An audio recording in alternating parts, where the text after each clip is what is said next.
Getting there. Thank you. You're doing great, Cynthia. Thank you. Um, yeah, I want today to talk about the life forces, which is this, um, and relate them to the theme in the forum and in my, at the moment, a bit intermittent, but I want to be regular Facebook posts. And that's the connection between politics and therapy. And I guess one of the ways that I think that's true of a lot of the Pelham tools, and it's something Mary really has a feel for. And that is the fun, in a way, is the connection between the tools. Now, just learning them and becoming familiar with them and learning them on that emotional level that I talked about. Yeah, that's okay. But I think the fun comes in often with the Pelham tools when you see different connection between different tools. And today, it's different connections between different life forces, okay? And I feel I'm, at the moment, I strongly feel. Peter, I just want to jump in and Yeah. say, I don't think it's right to say it's okay because of the life-saving aspect of the Pelham tools. You know, some of us, me in particular in relation to the pendulum, really needed that in-depth emotional learning and everything. And when you're using it kind of for life-saving purposes, which some of us will have done, or life-enhancing purposes, then they're very important in their own individual right. And yes, it was me that talked about the fun is in the connection between the tools, but don't undermine the rest of it. That's what I wanted to interrupt you with. For the record. Yeah. No, I accept all that, and certainly that's a place in another time where I can be both enthusiastically and intensely teaching the tools, like right now. Yeah, they're putting. Yeah, just bring in the pendulum for a moment. And something about that really struck me, that we're all in different locations. You know, some of us are in what Shakespeare called this green and pleasant land. But others aren't. And, you know, we've got this sort of global reach. I have never done anything like this before, ever. You know, you've got everyone, okay, they might come from different places, but they're all in the same room. But, you know, if Fish comes in, you know, she's from Tampa, Florida. Not a place many people want to go to right now. You know, just to fill people in, one of the absolute coronavirus hotspots of the world right now. And, you know, Eugene is close to Portland, and stuff that's happening in Portland. So I'm just aware that people could come into this, you know, from, I guess I could say, the almost total tranquility of Norfolk, England, and someone might be coming in from in time from Brazil, or, you know, something where something awful's happening. So I just want to have an awareness of that, and of course, what the relative awareness there is not the life forces, but it's the pendulum.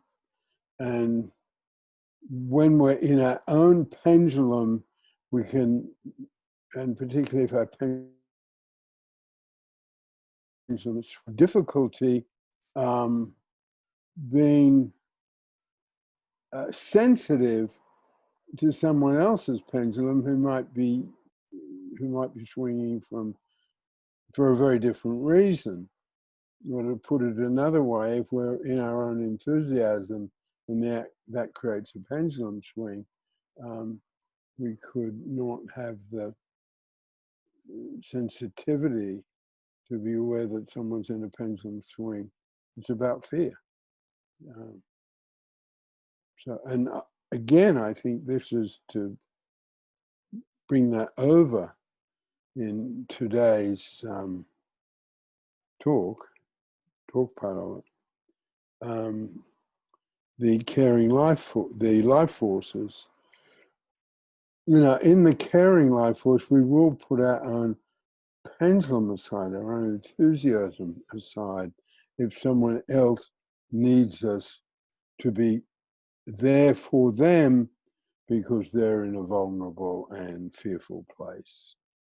And I wonder if that sort of point of view is going to be more, is going to have a particular relevance in whatever the world is post-coronavirus, or the world in which we learn to live with coronavirus. One of those two things is going to happen. It's either going to go away or it's going to be around. If it goes away, there's all sorts of sea wrack to look at. You know, the tide will have gone out and left a whole bunch of stuff. So I just want to, and I think one of the things I'm proud of in terms of the life force is this. One level is a plea for tolerance, which is certainly relevant today, this week. And I guess it's also a plea for tolerance and extending tolerance so we can understand where someone else is coming from, whoever they are. Who aren't us, they aren't our social class or political breed, or they aren't our religion, they aren't our sex. And to quote the person who I do want to feature today, you know, we all mess up.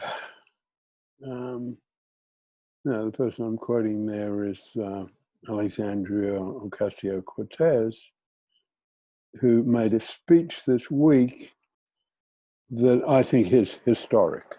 I think it's, and I'm not the only person saying it. I mean, if Nancy Pelosi can say it's historic, says it's historic, then I'll come in behind her and say, I think it's historic.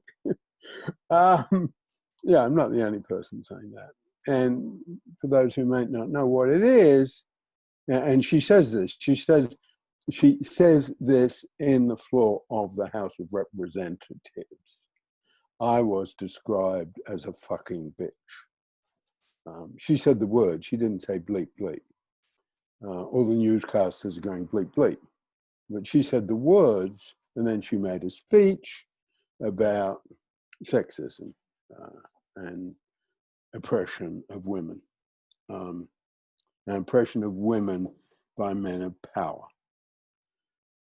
And, you know, it's because it's, you know, gone viral, as they say. You know, we all know how long it is. It's 9 minutes and 32 seconds. And within that, she says, we all mess up.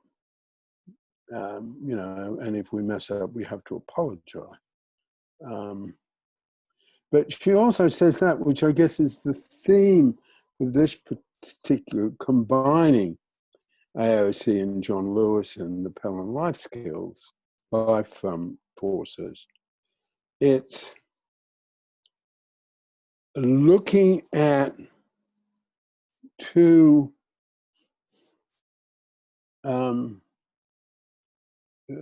superb politicians, John Lewis, who black civil rights leader in America, just died at the age of 80. Alexandra Ocasio-Cortez, who's 30 years old. That's a straight 50-year difference in age between them. Both today, absolutely active influences on the American political scene, and I guess superb practitioners of politics. And that's why I want to bring in the life forces, because I think you can see that, as I said in a previous one about John Lewis, the both of them, a very, very large performance life force. And this is where I think we've got something to offer. Just the same as I think, I'll try and not digress. So it's sort of like that, okay? I reckon. Now, these are just tools. I'm using them to exemplify my work. Someone else would come along and say, hey, you got that wrong, because I know this person very well, and I could be wrong. But the performance life force, and when the performance life force is there in someone, it's not always the case. You get, Gerald Manley Hopkins, who was a very quiet poet and wrote lots of poetry and demanded of his friend before he died that he would destroy it all.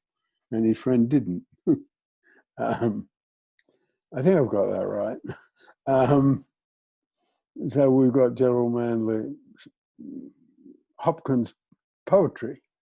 So he wouldn't have appeared probably, to have performance life force, but he obviously did.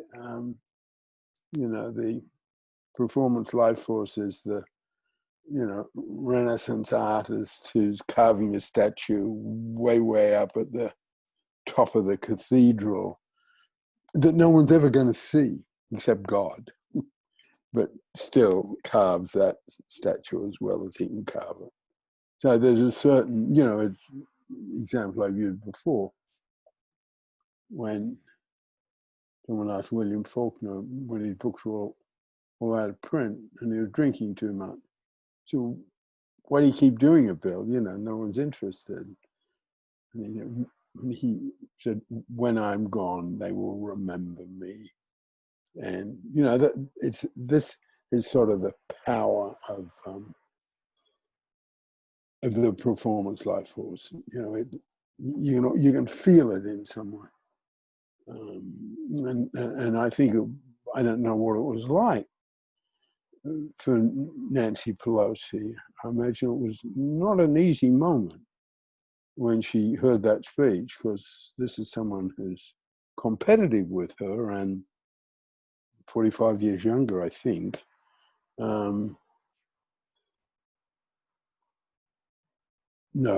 Anyway, 35 years younger. But had to recognize that this was just superb politics.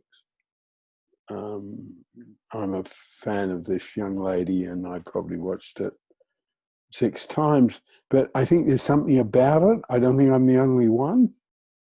And you can pick up certain ways she uses it. It's just a superb bit of politics. You'd think she'd been rehearsing it for weeks or something, and it was relatively spontaneous, something that happened 2 days before she made the speech. Yeah, Mary. I just wanted to say I haven't actually watched it. I read the transcript, and I want to watch it.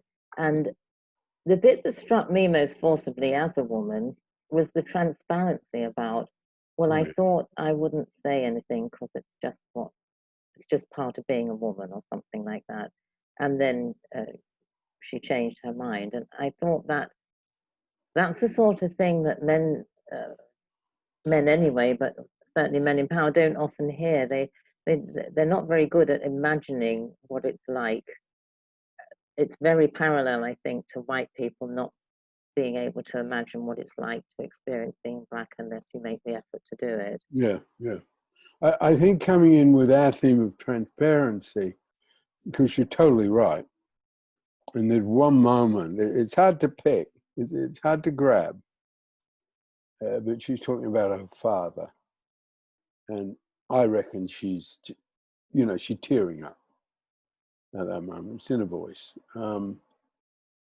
And John Lewis had a similar sort of transparency, a similar sort of, but they can, they're not coming from, this is my contention, okay? And the just superb quality of these two politicians. You'd almost look at their transparency and say, I wonder if she calculated that, okay? Because that's performance life force. Pardon me. Performance life force is, it's being in control, it's being on the top of the pile. So it's not, and with both of them, I think that it's the case that transparency is very polished, okay? It's sort of perfect. And I mean, if people are your heroes, maybe you don't care whether they're calculating or not. But, the sort of moment, transparency from the caring life force, those of us who are in the helping professions, and the way we use it, the way we use it to build trust, all of that will be sort of more stumbling. It will have unsure qualities to it. Some people will like it. Some people will use it against us. When the superb politicians are transparent, yes, Cynthia.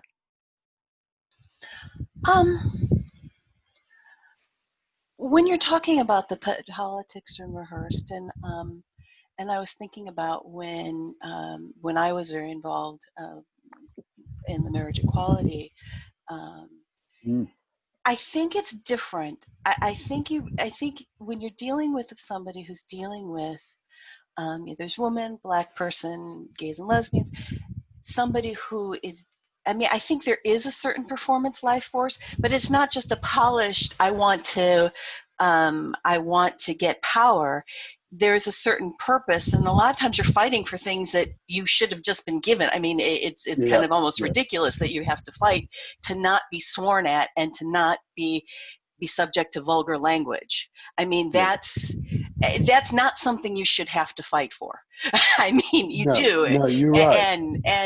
And the same thing I was thinking when I was dealing with the marriage issue. Yes, we're involved in politics, and yes, there is a certain calculation. But I think that's not necessarily, I think it's more the calm of the pendulum, because if I was going to break down crying and being upset about things, there's no way that things would change for me. So, even just, and it was just little things like being able to live my life, being able to have, we didn't get that till just, several years ago, being able to put each other on our health insurance.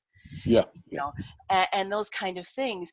And you know, and I think with her, yes, there might have been a calculation, but I don't think you can think of that as calculation in the same way as if you're considering power. It's a calculation knowing, you know, especially as a woman, you have to be really careful, because if you're not, I mean, I worked as a lawyer in a male dominated field.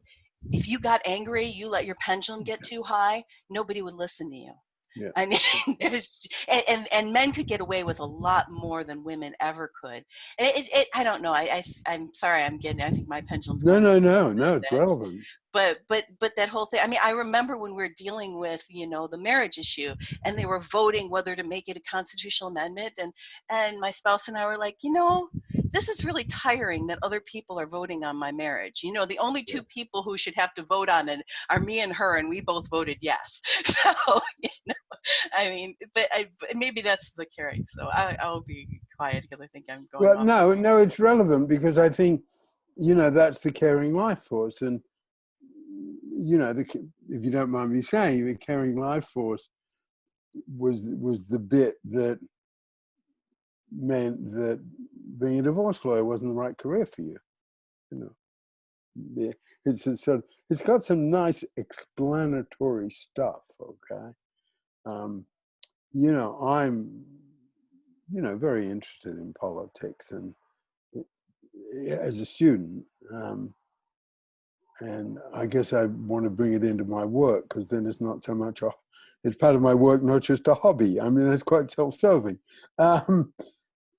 But if you look at that speech, or if you look at some of John Lewis's speeches, you know, the point where she was a bit emotional and transparent, and this, you know, with the superb politicians, with the really good power in the performance life force, they're not calculating. It just happens naturally. Like a great actor will know how to put the timing and the cadence in. You know, they don't have to rehearse it, just comes. And the one time when she let her emotion show a bit was when she was talking about her father, who's no longer with us. And I looked at it later. It's the one thing this jerk couldn't touch her on, because, hey, I'm talking about my dad, all right? You know, it's almost the one place where pardon the expression, but the other side, bringing my pendulum down a little bit, couldn't say, oh, there you go, being a woman crying, okay? You know, the only time she let it show was the one time where she was totally covered. And I think that's just sheer, you know, a superb political communicator. That's talent. You know, someone's got it or they haven't. But at the same time, and this is the bit where I want to talk about both of them, because I think they're worthy talking about. There's no doubt they have the caring life force. And their caring life force, for those who like them on the same political strand, will really recognize their caring life and probably expand it and make it more than it is, because you simply cannot, this is my contention, others might disagree, but you cannot be that superb a politician and have too much caring life force. It'll do you in. And often people are disappointed. It's the thing you get, you know, a great writer is a lousy parent, okay? That just sort of, it's almost taken for granted. And of course you get it in my field, which is, yeah, I'll go into that a little bit, but this particular part of the work was one of the two places where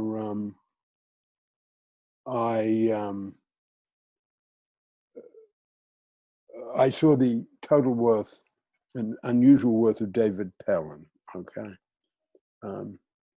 Yeah, I'll just say them clearly. One was when he said, any of us have only got a tiny part of the whole truth. That was just great. And the other one was when he explained how, use my words, if someone loses their caring life force, they won't be very good in the helping professions. Because I think I've mentioned it here before, I couldn't get my head around how the senior psychiatrists and the senior social workers weren't as good as the young ones. And the famous ones didn't impress me. And it was they had lost their caring life force because they'd become famous and had all the performance life force. So, got particular attachments to this bit of the work. But I don't think anyone's explained this as well as David Pellin. And if someone's got all that performance life force, a song from my generation, not yours, walking into a party as if you were walking onto a yacht. That's performance life force. I mean, being a young woman on the floor of the House of Representatives and feeling totally at home. That's performance life force. We take the other, sad, dying, only having days to live and still going to the road outside the White House and standing where they put the Black Lives Matter icon down. And make me short speech. I mean, he knew he knew he was dying. He knew he only had days left. And he went there and did that. And sort of conveyed all that, and he's a fairly short man. My guess is he probably lost a lot of weight. He looked sort of fragile. But standing there, he just sort of dominated it, because, and that's what happens with a performance life. He just dominated this small scene. And the woman who was with him, who's the mayor of Washington, D.C., is much taller than John Lewis. But somehow or other, John Lewis just sort of projected something out. And that's what the great politicians have. And of course, that the other side of that also creates the demagogues, the dictators who have a popular following. Comes out of the same huge sense of personal belief. And Peter? I think, go. Okay, so this isn't exactly related, but I wanted to make sure I asked this today when you introduced the topic, because it was the first thing that came to mind. Is now a good time? Yeah. Okay. There's something tiny little bit wrong with my screen, so if Mary could help me too, because sometimes someone's waving it and I don't see them today. Oh, no, I waved, then I remembered that we're just supposed to come in, and then I was looking for a good spot to do it. I think I didn't pick up your wave enough. Well, no, anyway. I didn't expect it because we're supposed to come in. Okay. So you introduced the topic of connections between the life forces, and that really interested me because I've observed that when I feel my strongest sense of caring, in order to express it, it sort of, it has to be bound up in one of the other life forces almost. I've seen people. I don't quite understand that. Say it a bit more.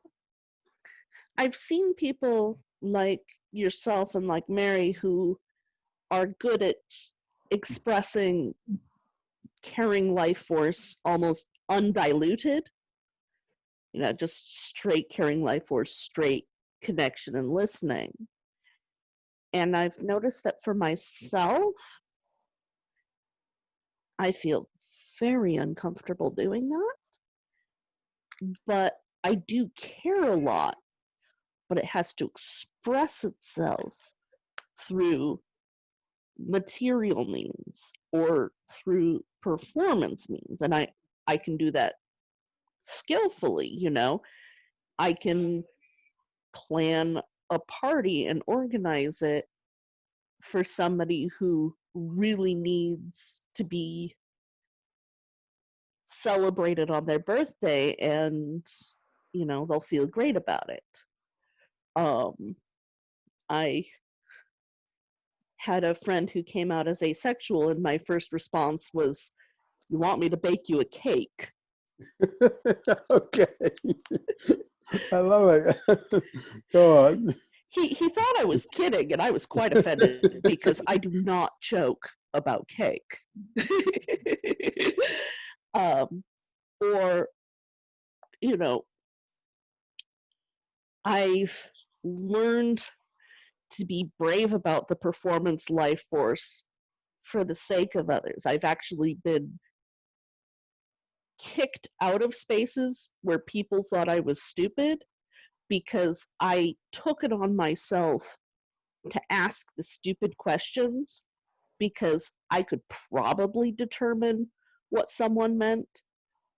But if I wasn't certain, I was going to ask the question because other people were going to be confused. And, people thought I wasn't very bright because I was asking these questions. And I didn't really care because I was doing what I had taken upon myself to do.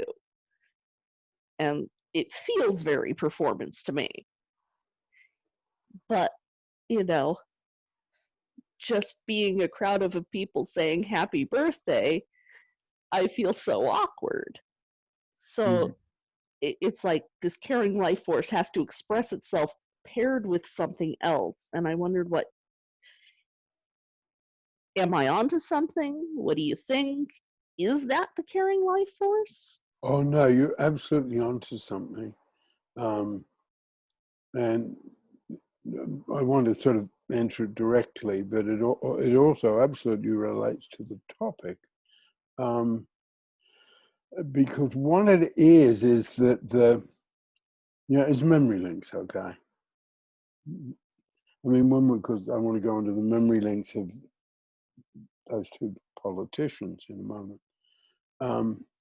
It's a memory link, so it means that the caring life force is not that easy, okay? I talk about, and in some of my theory, I talk about privileged people, okay? And I talk about, okay, some people are privileged in terms of wealth and those status, but other people, of which I'm one, are privileged because they grew up in a happy family and they had a happy childhood. So, for me, carrying life force, what's the problem? But for someone else who didn't have that privilege, as I use the word, quote unquote, it's going to be a bit harder, okay? So what you've done, which I think is great, and I imagine people who know you will do that. I'll tell Elizabeth this thing, and she'll say, "Fine, I'll bake you a cake." And if we, I guess this is one way to say it, if we truly come from ourselves, I mean, if you're coming from your caring life force, and you are coming from your caring life force, even if it's not sort of conventional caring life force. Oh, I really feel for you, or aren't your children lovely, or whatever. no, that's, you know, that's easy for some of us. Peter, I was yeah. just going to say that the thing, it's about receiving it. Those people that Elizabeth's describing would feel cared for. They wouldn't just feel fed. Yeah. So I guess, and my pride in our material, and one of the ways it's going to work for you, Elizabeth, is that it's, how can I put it? That's the bit I said early on, tolerant. It's not sort of, oh, you have a problem with caring for people, you know, which can be a sort of therapeutic stance, okay? A lot of our work is about not necessarily coming from the problem side. You know, I mean, in my field, the joke is, oh, you're happy? So what are you avoiding? Okay. You know, it can be, that's the part where I'm critical of my own field of work. But it can come in and say, hey, that, you know, that's okay. You are finding your own way to deliver your caring life force, okay? And I'm just thinking of myself and my time of life, etc. And I'm someone who talks a lot. And I can think of someone, a foster carer I'm terribly fond of. And I, you know, blah, blah, blah, blah, blah. I'll go on and on. You know, why don't you just sit down, Peter, and I'll bake you a cake, literally, okay? And my friend Gwen bakes the best Jamaican ginger sort of cakes. They're marvelous. Yeah, so I'll bake you a cake. There's a song about that, again, of my generation. If I knew you were coming, I'd have baked a cake. Pie to band, goodness sake. It's showing my age. So our work is saying, you know, it's not a problem. You're doing it your way. And then if you wanted to expand that, like I could expand my caring life force in a way by shutting up and not being quite so confident about talking about it, just shutting up. And someone else, it might work for them to experiment, say, with a little bit of transparency, okay? Just a little bit. And AOC did that. There was just that tiny bit. But my God, she protected herself because it was about her dad who wasn't around anymore. You know, I'm glad my father was not here to hear someone insult his daughter. That was her statement. And she teared up. And then she, I think, just went on, from memory, went on to some huge attack on him. So there was just this little moment. I mean, in a way, we live in a, you know, horrible, threatening world. And, you know, we've got to protect ourselves. So you've got your way of delivering your caring life force. And certainly the whole thing about tools is there's not one way for either the performance life force or the caring life force to be claimed and delivered. There's tons of ways. Does that get at your question? I think so. Yeah. If I can put it another way, it's something like we come from a place, however someone is doing something, that's okay. With the one sort of, not caveat, but rule, you know, don't hurt someone and don't hurt yourself and don't let them hurt you. But outside of that, you know, what we call evaluating in terms of hurt and purpose, when we did that talk here. It's fine. And then does someone want to expand how they do it? Okay.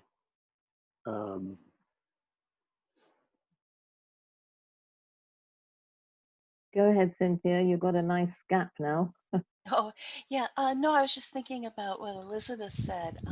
And with me, it's with the performance life force. I was thinking because, especially when Peter mentioned what happened when I was a lawyer, and I mean, two things happened. One, I got depressed because of some things that were awful that were going on, but the other big reason on the business sense was is that I had a hard time getting people to pay me. And the reason I had a hard time getting people to pay me, and I don't think, because I think I have a strong enough material life force that I wanted to get out of cases and I didn't want to do it, but I think it was hard for me. I could muster up performance life force if it was coming out of my caring life force, if I was defending somebody else, if there was something, if I believe I wanted to take care of the kids, or I wanted but the children, but it was really hard for me to summon up enough performance life force to stand up to my clients and say, and I would feel, I mean, I would feel like all tense inside, and to say, listen, I can't keep representing you if you can't pay me. Yeah. I mean, there were times that I there's sometimes I actually couldn't get out because, you had to get permission from a judge, but it was, it was, but I was thinking about that in terms of what Elizabeth said. And for me, it's the performance life force. I can summon up performance life force if it's because I have to, because, I need to do something for my business, or if I'm taking care of somebody else, but it's really hard if it's just for me. I mean, and when I do, I tend to not do it well. Sorry, I end up getting into a high and do it very ineffectively. But I was just thinking of that. Yeah, no, that's with someone who's, a sort of classic set of Pelham life forces for a divorce lawyer. That's an interesting statement. Yeah, it would be, a lot of it's material life force. I know that. Having been a client, a lot of it, money and financial matrimonial assets and how they're going to be split up, and then custody of children, which is numbers.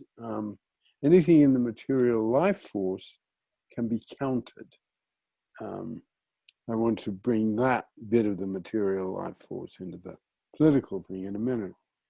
But it'd be sort of like that, okay? Enough caring life force, so the integrity's there. I mean, if that bit's not there, then you get the horrible lawyers, and you know them. And then sort of fairly comfortable asking for fees, and probably, with a family lawyer, the probably a bit more like that. This is where, as I said, I think it can be fun just to play with the tools. I talked last time about how we've got to feel them emotionally, and I still feel that, and then we can sort of play with them. And then I think, yeah, okay, not too much performance life force, but because at the end of the day, you've got to come up with a deal with the other attorney that's about money, property, and time with children. And in a way that's sort of all caring life force, all material life force. And being on the other side, having been the client, I know we just want to swamp it with caring life force, because you must understand what a terrible time I'm going through, attorney. And let me go on and on and on about the other person's horrible and I'm not. Whatever. Which is performance life force. So, and I can remember that the good ones sort of holding me, sending me away, and also really understanding the pendulum intuitively. So in a way, the good ones have this stuff. I just have this, Nikki knows how bad I am at this, secret project up my sleeve, Pelham training for divorce lawyers. That's funny because actually I was thinking of something last And week. you and I do it, okay? But I I'm was thinking of sorry, something. Nikki, I apologize, Oh, I'm okay? sorry. Oh, I'm sorry. Did I interrupt? No, Okay. But I was thinking of something, and I told it to Mary. There was a slogan, and I was thinking about how this really had an understanding of the three life sources. There's a slogan, and I think it may have come back from Abe Lincoln's time, but hold on, come on, sweetheart. But anyways, it was if the facts are against you, argue the law. If the law is against you, argue the facts. And if the facts and the law are against you, just argue. And I thought, well, wait a minute. If the facts are against you, that you're appealing to the caring life force because you know you've got a sympathetic client. If the law, you know, you're arguing the law, you're arguing the material. Like, okay, this is what the law said, and you know, even if my clients, you don't like her, you have to still roll in my favor because this is what the law said. And of course, just argue is pure performance. In fact, they used to call it tap dancing. Okay. When you had no case and you just had to try to convince the judge anyways. Yeah.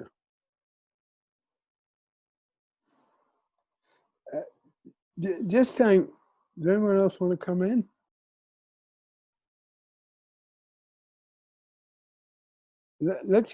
I just want to go on to the sort of balance, I guess the balance of the life forces in the great politicians. Because a politician's got to count votes. Whether it's, you know, how many people were going to support what she did in the House of Representatives. And of course, it was totally unacceptable to say those words. Those words are now in the congressional record, written. And even I'm hesitating saying them. You know, fucking bitch. She said the words. Totally unacceptable. So, you know, or John Lewis in the early days, and he was, as I said before, he was younger and less established than the other people in the what was called SNCC, the students the student part of the civil rights movement, and they were so concerned to be democratic they would talk all night, literally. You know, talk something through. Everyone had to have their say. You know, they didn't have any leadership. They didn't believe in leadership. It was very much a thing of the 60s and early 70s. And he wouldn't say much. And then they would try to vote, but they sort of couldn't get around to voting because they didn't like to look at, they weren't unanimous, okay? And there are a couple of times and then there were also adults around who were scared for them. I mean, their parents were around, they were scared for them. You know, they were teenagers or early 20s. And somehow, and he didn't say much, he wasn't very articulate. And he would just come out and say, "We march." And he would just say that, "We march." He wouldn't do all the talky stuff that everyone else would be doing. You know, yes. But somehow or other, he knew he had the votes, okay? And when he was a leader, he knew where the votes are. And that's material life force, being able to count the numbers. Know coldly who's with you and who's against you. And I reckon AOC, because when she finished her speech, there were 8 people who came in and supported it. immediately, and her boss, the Speaker of the House, was on her side. Somehow that within all, because it will go down as a speech of great passion, which it was. But I'm saying when someone's really coming from the performance life force, and this is, I think, also relevant in your fight, Cynthia, when it was marriage equality. You know, the people who are in the midst of it, they've got their passion and they've got their performance life force in the middle of the pendulum. So there was somehow or other, she had made the calculation, and that's what material life force is, that I've got the votes behind me. You know, political genius as she has, as John Lewis had, you don't know how much support you're going to get. You know, John Lewis, I imagine even towards the end of his life, didn't take in the extent that he was simply powerful. He was, I don't think he would have ever sort of regarded himself as an equal of Dr. King. But that's why it's going down in history. It's going down in history that way. So, you know, there's within that, there's, I guess, within the material life force, there's almost a reality, there's almost a modesty. Okay, this is all the resources I've got. Okay. You know, yeah, material life force is food, clothing, and shelter. Material life force is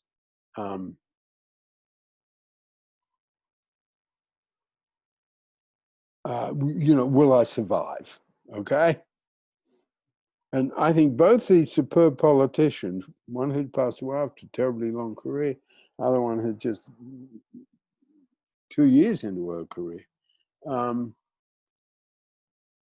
have that part of the material life force that a good politicians, as well as all the performance life force, as well as the sliver of caring life force, which we need for our integrity and humanity, will that have a fairly healthy hunk of material life force where they will, you know, the cliche in the way it's said in politics is, you know, have you counted the vote?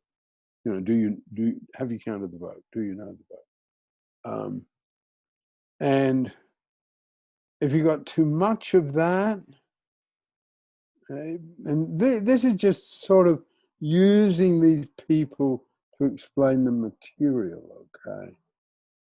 But in a way, as good as she is, I would say, and that Nancy Pelosi has a little bit too much caring life force. I'm sorry, typo. A little bit too much material life force. And that fits with her life. She's a very wealthy woman. And that sort of crowded out the performance life force, where she would have had a bit more of the charisma that touches people. Her words and her thought touch people, but she doesn't quite touch people in the same way that John Lewis did. I'm just sort of using it to, and I guess that's something where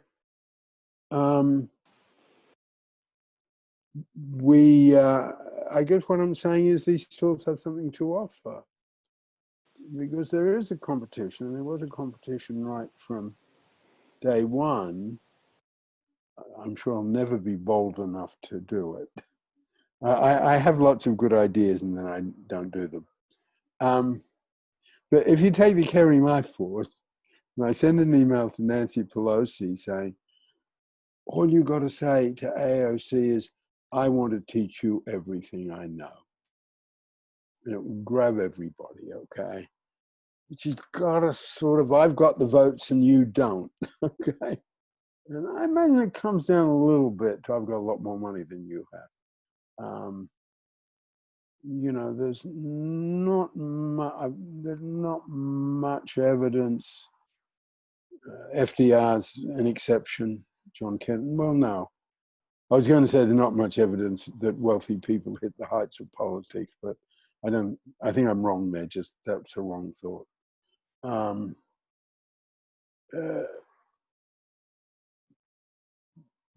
But the material life force can, we end up being sort of cold, and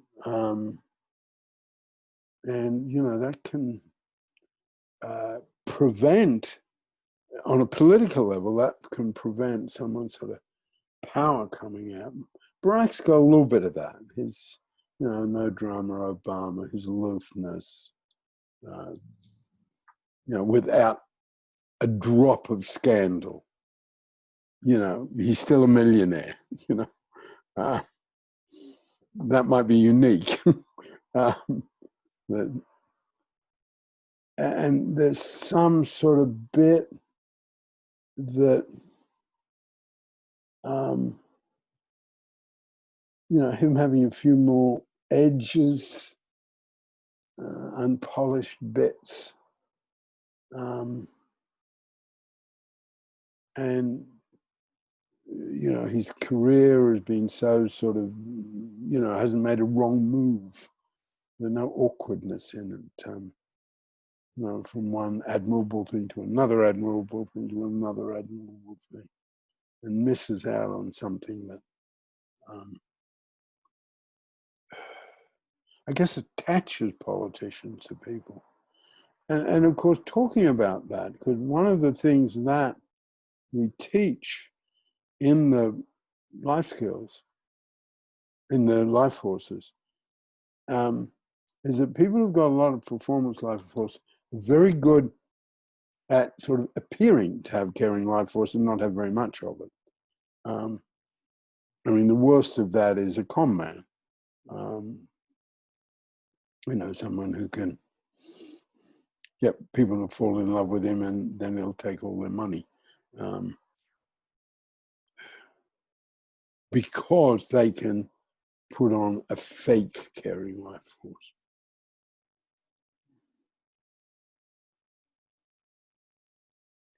Do you want to come in, Mary? No.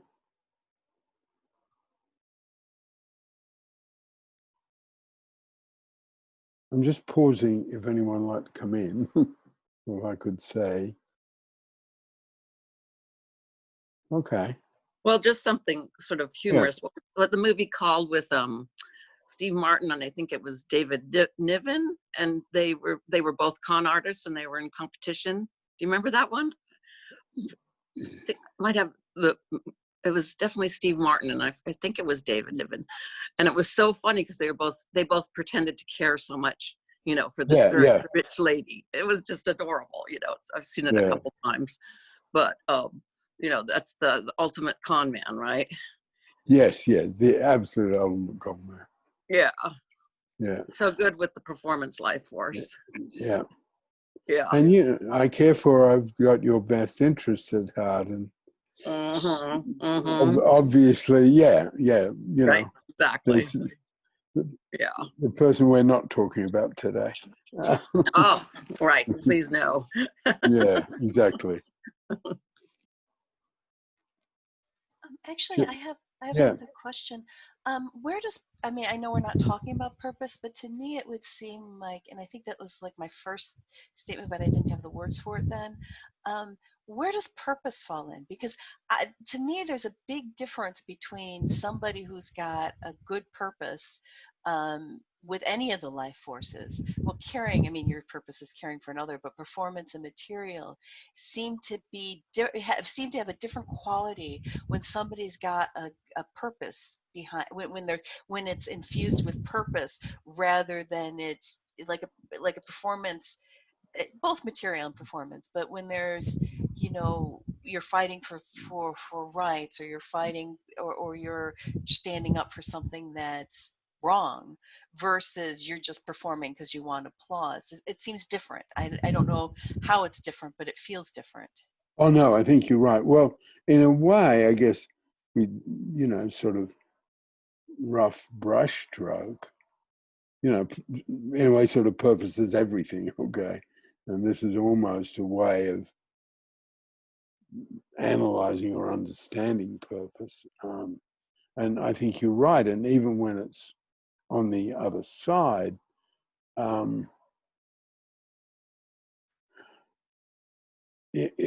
if someone can come from their purpose, but I think there's a difficulty, and I guess this is where the life forces almost get all muddled up, and they'd just be useful tools to how do we untangle, how do we look at this very, very complex problem with these tools?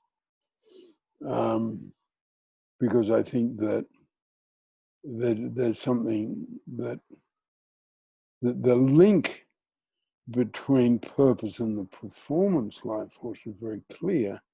Because on the one hand, if we have a if we have a purpose that might work for us, we need to be able to draw on our performance life force to take the risk to commit ourselves to it.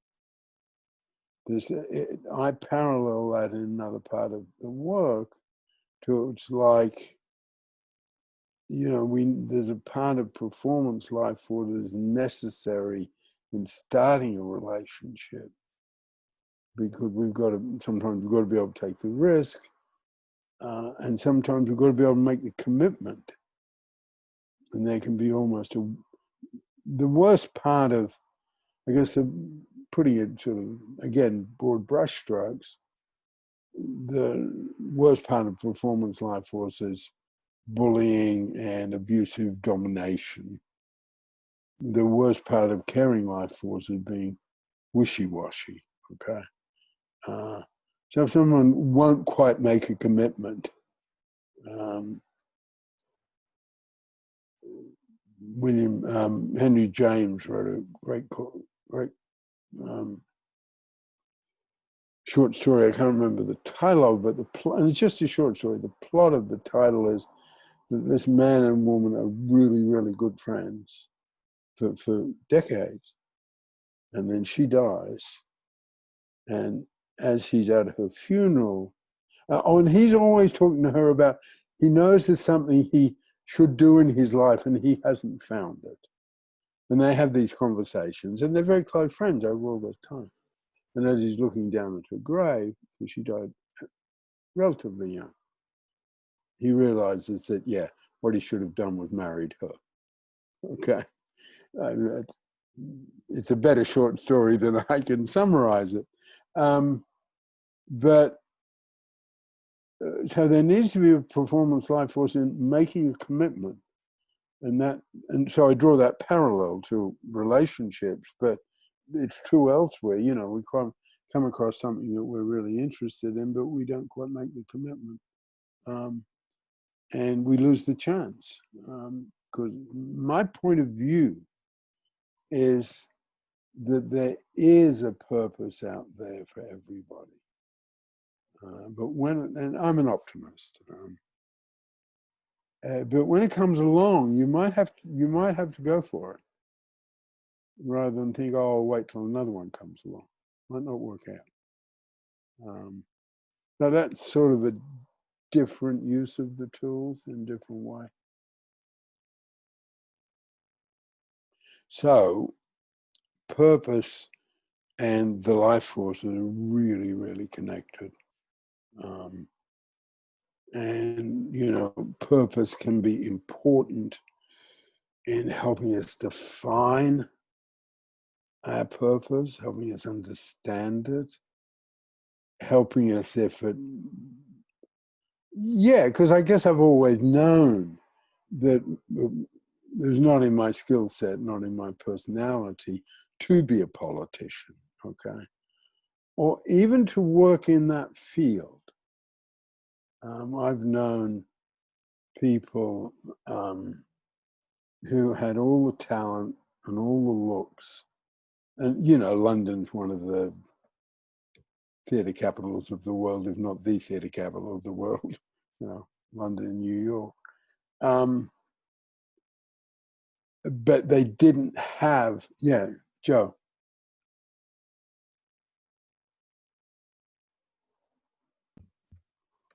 Please finish what you were saying. Pardon? Please finish what you were saying. Oh, okay, yeah, just that they had everything, you know, talent, looks. They didn't have that hard, but they had too much carrying life force. They didn't have enough performance life force. London theatre scene would have cut them to pieces. And they knew it. You know, they knew it. They, some level. Or their mum told them, or their dad told them. You know, Who's it's a hard... the they, Peter? I'm a bit lost now. Well, it's a very hard world. Theatre worlds are very hard. They're cutthroat. You know, there's a figure, isn't there? 81.2% or something, the percentage of actors who at any one time are unemployed. And I've known a couple of actors who made it.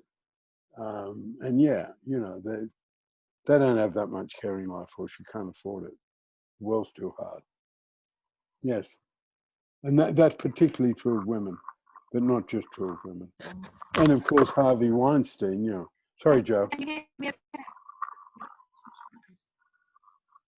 Can't.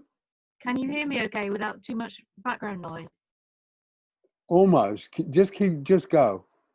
All right. I was thinking about what Mary had said about her parents' involvement in the Communist Party and all that ban the bomb struggle of the 1950s and 60s, and thinking how much those political activists were coming forward with their caring life force. Yeah. You know, we want our kids to live, as well as their performative lives. Yeah. Life force, that they wanted to make sure that they were as effective as possible in bringing a better world where there was not this nuclear risk. Mm. And again, just using that to illustrate the life forces, a very powerful carrying life force, but a balance in the performance life force. And then enough of the material life force so we can count, are we going to have enough people for the march? Are we going to have enough people to go to Greenham Common, which was what Nikki was talking about recently. Sort of, have we got enough people there? We got enough people who are going to march to ban the bomb.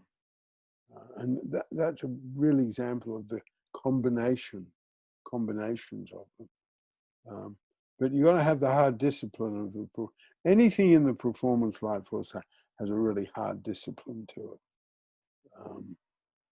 And you got to have the hard discipline to, well, in that case, go. Do the march and, go and camp out at Greenham Common. Just to fill in, Greenham Common was very famous in England because it was just a sort of suburb. But it's where the American nuclear weapons were stored. At this place called Greenham Common. That was where the American base was. So in English terms, it's as different field of work. But in England, Greenham Common is almost as well known as Woodstock is known in America. It's a thing. And they camped out there. I reckon it was a couple of years. And they won, just the same as there was in London, a place called Trafalgar Square, and on Trafalgar Square, the South American, the South African, that's where the South African embassy was. And one of the people was someone Nikki and I knew.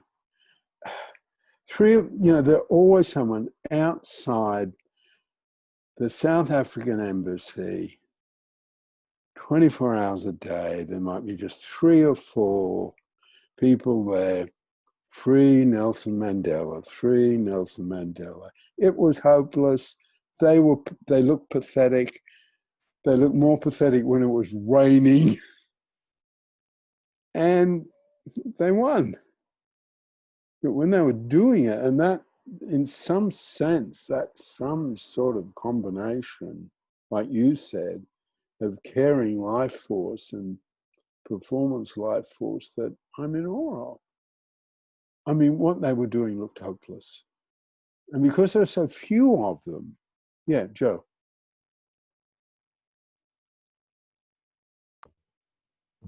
Can you hear me now without interference? I think so, yeah. Okay. I wanted to say to you, again, a similar example of being in the South African embassy once Mandela was released. I know. And so, although we might have been working for all those years from our performance life force, when we were standing there singing Nkosi Sikelel Africa, Yeah. crying with joy Yeah. at this new move. I mean, that showed how much the caring life force had always been working with the performative life force. Exactly, and the two together there, because they kept going. I mean, that might have gone on for 10 years. It was not a short period of time. And the end of apartheid is something that my sister and I have studied a little. Okay. And part of what led to it was the funniest material life force thing, which is the Shell studies, where, the Shell Petroleum Corporation looked at South Africa, sat in a room, ran the numbers on, okay, what if it keeps going this way? What if it ends this way? What if it ends this way? And found out that the best numbers for their business were if apartheid ended without bloodshed. And so then this huge corporation just worked for that, not out of caring life force, but because it was best for the numbers. And that always makes me laugh. Was that Shell? Yes, that was Shell. That's interesting because in South London, there's a place called Festival Hall. It's a sort of art complex. And London had a sort of left-wing government. And they put a statue of Nelson Mandela there. But I didn't know the bit you just said. While he was still in prison, I mean, and while it didn't look like he was ever going to get out, there was a bust of Nelson Mandela on what's called the South Bank. Just across the way is the Shell building. Okay, I think from that, I think he could have looked at the Shell building from his sculptured bust that was there. So I didn't know that. And I think that sort of tenacity, another part of my work, we call it perseverance strata.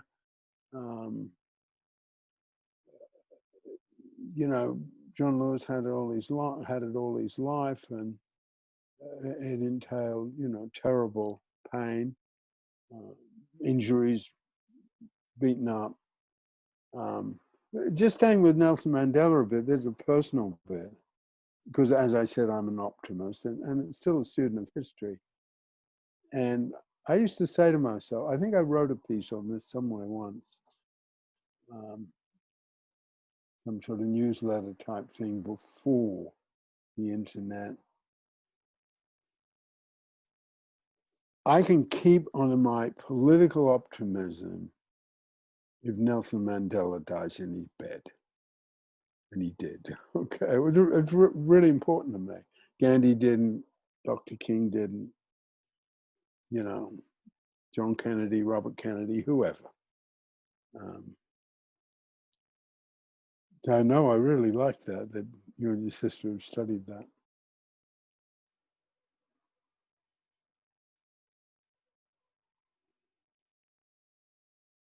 And I think the discipline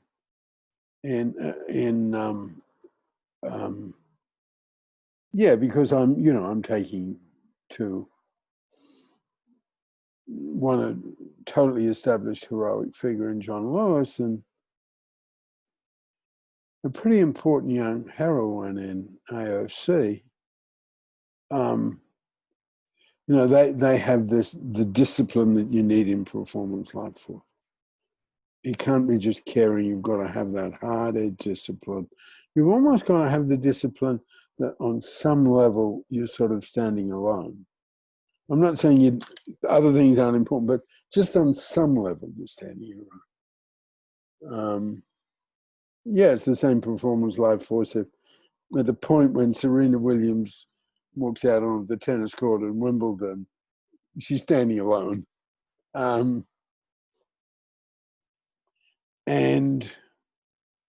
But I think bring it down to, Greenham Common, some of the smaller places in the civil rights movement that never hit the history books.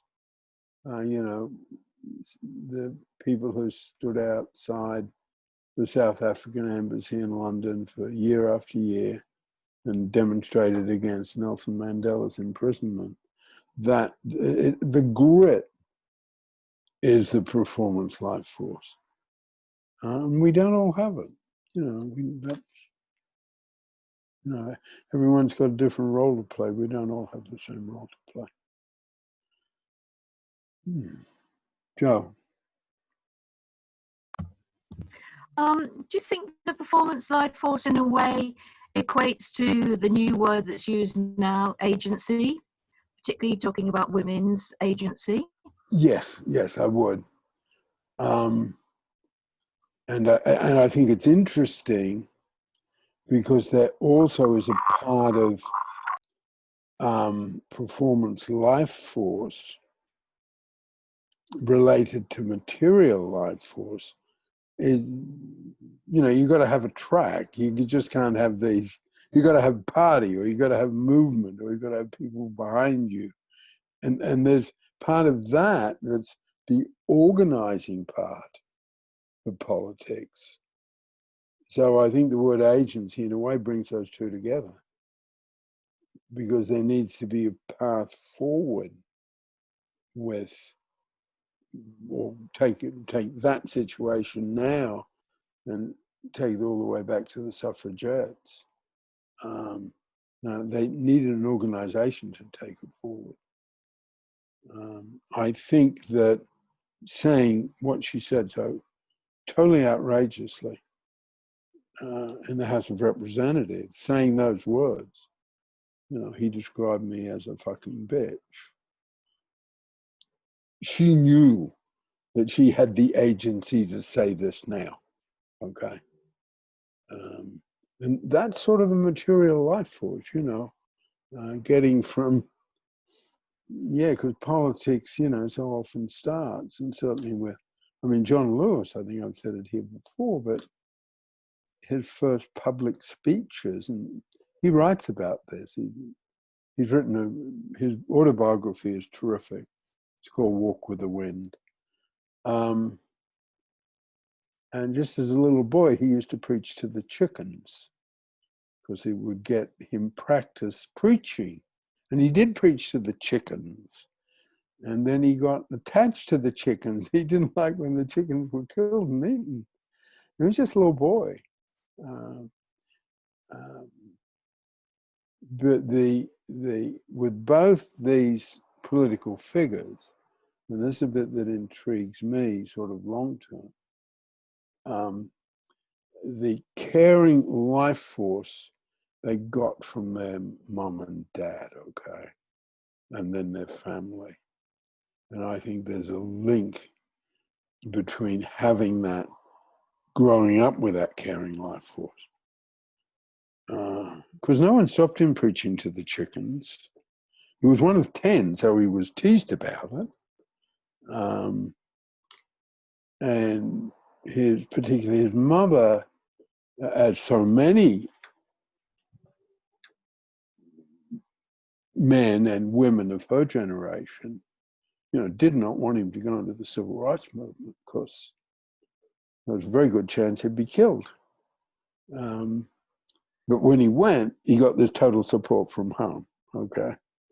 So I think there's something about age, and that's almost, the agency that might start with supportive parents, and then the agency that is a group of people coming together to take something forward.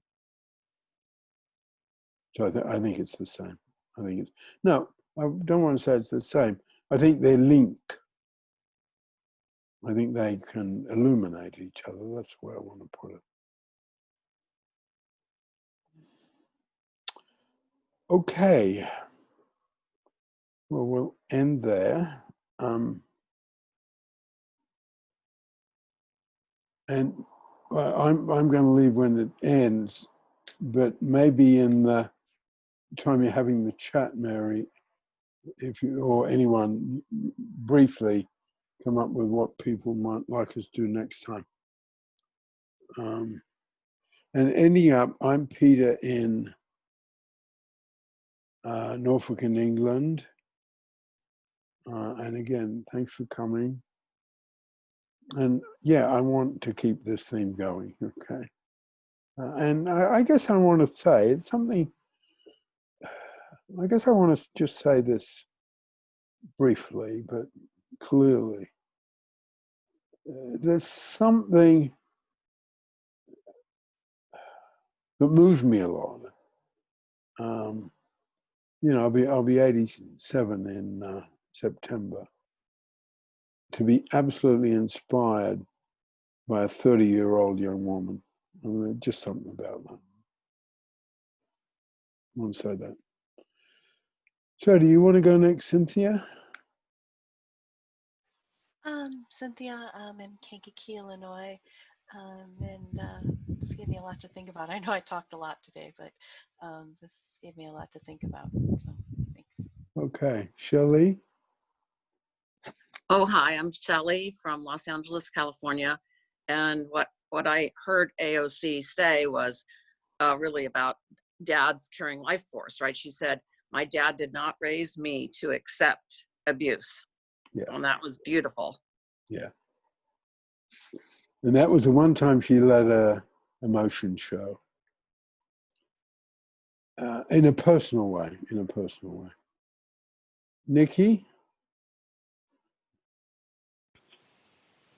Hi, I'm Nikki in Wimbledon, London. I've got a little thing I wanted to say just to do with the Nelson Mandela story about the people who stood outside the embassy all those years. And I remember driving past there once back when you could drive past there. This is obviously in the 80s, and like you say, how bedraggled and just, on the one hand, just how kind of silly they seemed in a way, but equally admirable, sort of. But it was just like, what, do you think you've got any power at all? What are you doing? And then in the 90s, when Mandela came to London, and for some reason I didn't even know in advance, but I ended up at Trafalgar Square, or I heard at the last minute or something that he was going to be speaking. Oh, it was going to make me cry. Anyway, and just putting the two images together of the bedraggled people with their soggy sign, on ground level. And then, a few years later, there's Mandela standing up on the balcony exactly above that spot, and they let go of all these black and purple and green balloons, and he spoke. And then you're talking, Peter, about those people, they had to have performance life force to stand there doing that. Yeah, I get that. It's like, yeah, because there's me going past thinking, what? I haven't got much performance life force. Like, I would not have been able to sustain the sense of having any point at all in doing that. And and then Mandela stands up there and he did this speech, and it was obviously, later I realized it was obviously prepared, because I heard from somebody else he went to Brixton in London as well, and it was clearly the same speech, but it just sounded so casual and not pre-prepared. But it was anyway, it began, you know, thank you, London, you know, oh, thank you for your support. And I'm standing there feeling so humble because he's standing there thanking me amongst all these people. And I'm just thinking, oh no, all I did was not buy the apples. You know, that's the only thing I did to help you. And he just said this amazing, caring, life force sounding thing of that I want to take each and every one of you and put you in my pocket and take you home with me. And it just sounded so comforting and lovely. So, yeah, I'd be a bit interested in what's that? Is that that was pre-planned, you know? So, is that performance life force? Because it sounds like caring life force. No, yeah. he was total performance life force almost. The other stuff were there and enough, but 27 years in prison, that's performance life force. You don't make it without it. Yeah. Anyway, he did a really good number on me, I must say. Yeah, that's okay. Me. Joe, finishing up. That was lovely, Nikki. Great hearing that. I'm Joe. I'm in Yorkshire, England, and thank you for a really heartwarming and interesting session, Peter and everybody. Thank you. Elizabeth? Hi, I'm Elizabeth from Eugene, Oregon. And this is interesting. Yeah, good. I must admit, I'm breaking my own rules, but I've got to tell this story. I wasn't told earlier. Odd combination of life forces, but I think it's well known in America now. But I'm not sure it is elsewhere.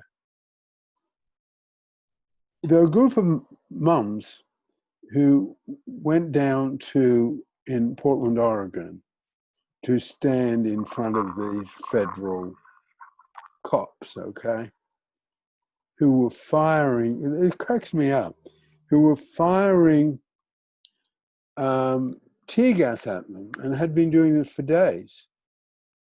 And one of these suburban mums has a husband, and the husband thought that he could take his leaf blower down and blow away the tear gas. And he did, and it worked. And now in Portland, Oregon, there are all these dads. Some of them said we're not all dads, but they're still there. They take their leaf blowers down and they blow away the tear gas. And there's something, I mean, that real material life force, okay? Because they've got all their garden implements, and you know they've got them in their garden shed. But in all these years of tear gas, that's a unique contribution. No one's ever thought of that before. Now it's working. They're blowing away the tear gas. Anyway, I had to say that. Mary, as we're finishing up. Hi, I'm Mary from Rosarito Beach. Nothing to add today. Okay, well, I'm leaving, and thank you all for coming, and I'll see you next time.